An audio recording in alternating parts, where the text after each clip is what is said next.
त्यांच्या भावना जर कधी पेट पेरेंटला कळल्या नाहीत तर ते स्वतःला कसे व्यक्त करतात आणि मग काहीतरी असं त्यांच्या वागणुकीत बदल घडतो आणि ते तुमच्याकडे आले, तसं झालंय का? हो, पाळलेलेमध्ये झालं तसं बरेच प्रकार. म्हणजे फॉर एक्झाम्पल खूप एक्झाम्पल आहे त्याच्यात ना. एक मी असं घेणार की ज्याच्यात एक कुत्रा तो सारखा रडत होता दुपारच्या काळी आणि तोच कुत्रा जेव्हा जेव्हा ते पेट पेरेंट म्हणजे ते काकू आहे ते किचनला जायचे तेव्हा तो खूप भुंकायचा. फक्त जेव्हा किचनला जायचं तेव्हा भुंकायचा.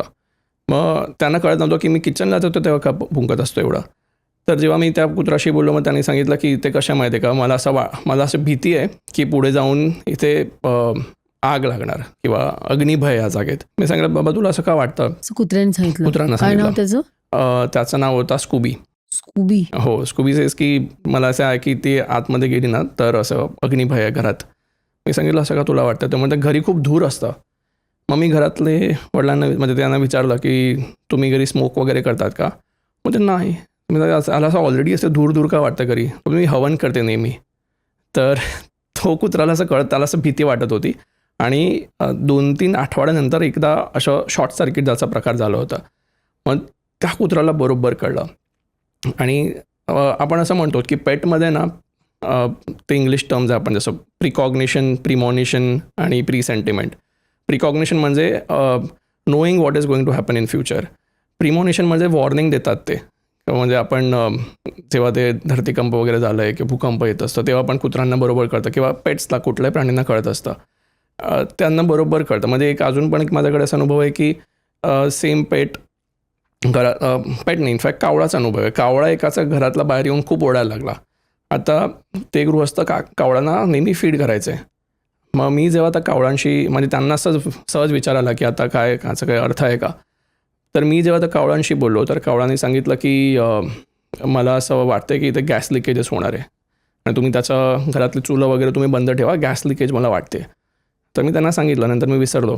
2 दिवसानंतर तिचा फोन आला की महानगरचं काम खाली चालू होतं आणि गॅसचं गळतरची बातमी आली होती.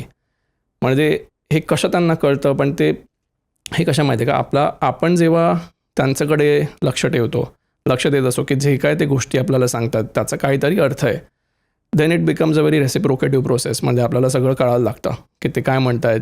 आणि प्रत्येक पेटचा किंवा प्राण्याचा किंवा प्लांटचा फॉर दॅट मॅटर जेव्हा आपल्या घरी येतात तेव्हा काही ना काही त्यांचा रोल असतो.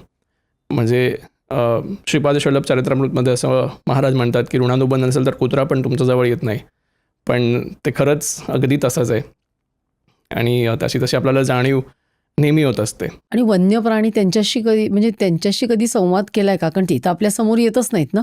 बघा कशा माहिती आहे का, लाईक आपल्याला ह्युमन्सला एक व्हॅलिडेशनची सवय लागली असते. म्हणजे वन्याचं प्राणीचं पण उदाहरणार्थ समजा मी एखादा प्राण्याशी बोललो पण आपल्याला कोणतरी असं व्हॅलिडेट केलं पाहिजे की हो तू म्हणतोय तर खरं आहे. म्हणजे आपण अगदी घरी एक बाळ असतो लहान मुलं त्याला पण आपण म्हणतो की हो तू एकदम व्हेरी गुड, तू खूप मस्त करतोय आणि ते व्हॅलिडेशन मिळतं. तसाच तो मुलगा मोठा होत असतो आणि त्याला असं वाटत असतं की हो आता मी व्हॅलिडेशन मिळण्याशिवाय मला असं काहीच खरं वाटत नाही. तर तसं वन्य प्राणीमध्ये आपल्याला व्हॅलिडेशन मिळत नाही. पण मी तुम्हाला एक सांगतो, मी एक नीली अंकी म्हणून टायग्रेस होती.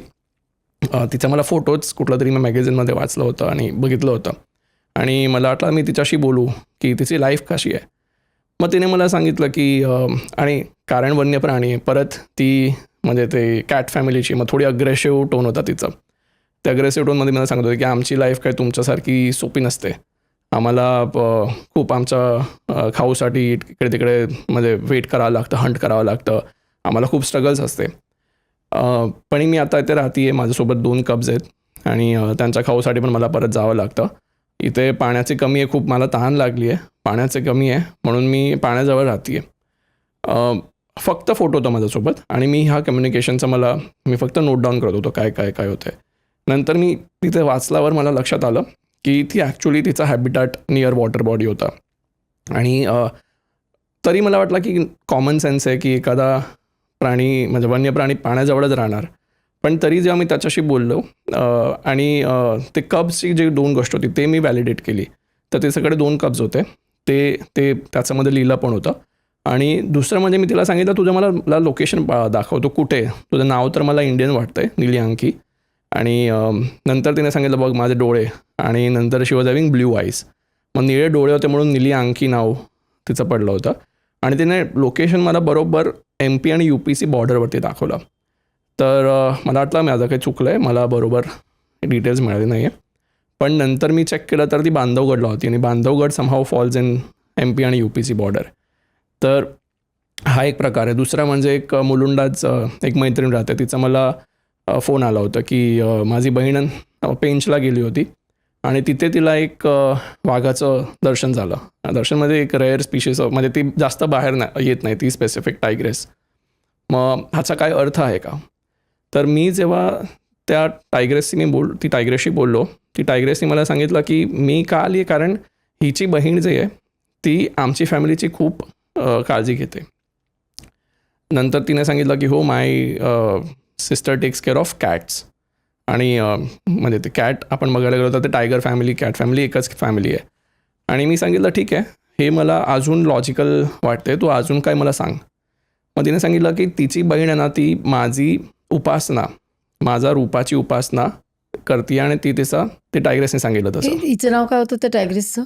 नाव मला माहिती आहे, तिने सांगितलं, बट आय कॅन. तिने सांगितलं तिने की सांगितलं ही की उपासना हिची करते. हिची बहीण आहे ती माझे अंशाची, माझ्या रूपाची उपासना करते. मग तेव्हाही मैत्रिणी सांगितलं की आमचा देवारात एक वाघनख आम्ही ठेवलं आहे आणि म्हणून तिला ते दिसलं. म्हणून तिला ते दिसलं. ही क्लिप शेवटपर्यंत बघितल्याबद्दल खूप खूप धन्यवाद. संपूर्ण एपिसोड बघण्यासाठी खाली दिलेल्या लिंकवर क्लिक करा आणि सर्व काही चॅनलला सबस्क्राईब करायला विसरू नका.